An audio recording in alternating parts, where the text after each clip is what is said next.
Remember our D&D sword competition? You'd be forgiven if you didn't. It was over a year ago. The premise was simple. Enter a design for a sword, and the best design brings their D&D party to come make that sword in real life under the guidance of our smiths. Well, after 14 months, they finally showed up. The winner of 2023's sword competition, a 5th edition Dungeons & Dragons group from just down the road in Hereford, the Ass Clacks. God forbid any of these nerds have a sensible group name. Their superb and massive sword design was made by their Minotaur Barbarian Fighter, and with a scale of it you'd need to be one to swing it around.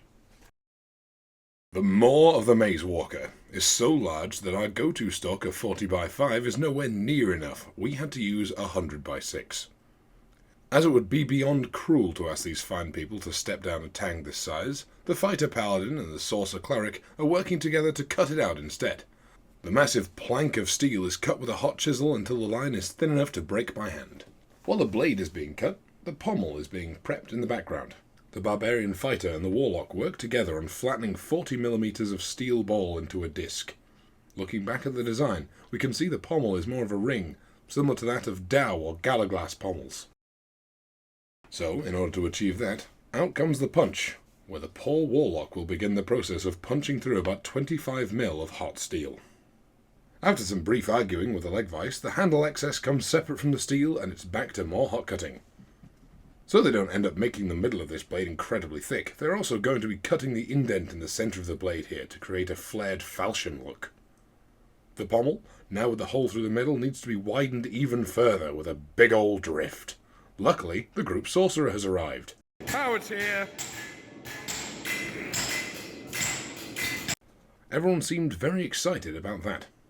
Either way, he helps finish off the pommel ring, and then it's time to widen the end of this colossal blade with a cheese fuller.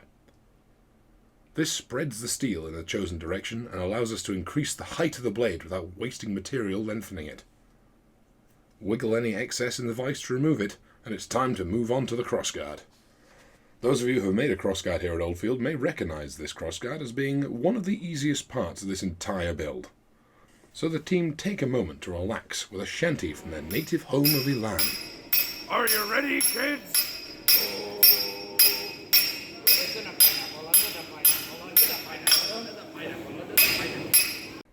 Much like any decision in RPGs, nobody was 100% sure on what the large flat plate of the spine of the blade was called, nor were they able to determine its purpose. So we just collectively agreed that it was there to look cool, and so we set about constructing it from some 80 by 2. A quick slice and chop to make it a bit more triangular and give it that graduated look as it descends into the blade, as it's time for it to be folded onto itself. The pieces, now coming to completion, are dented and fitted ready to attach to each other. The Sorcerer Cleric is calm and confident as ever. And why wouldn't he be? His noble party are nothing if not competent. Howard, 2 hands on the sledgehammer, please. And now, the rivet's heated. The final attachments come together as the whole team works together on the final assembly.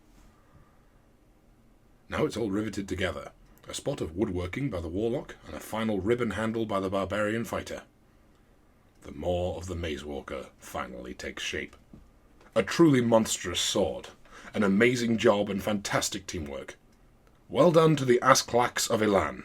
May your giant sword serve you well in the battles to come, and whatever wall you're going to hang it up on support its weight.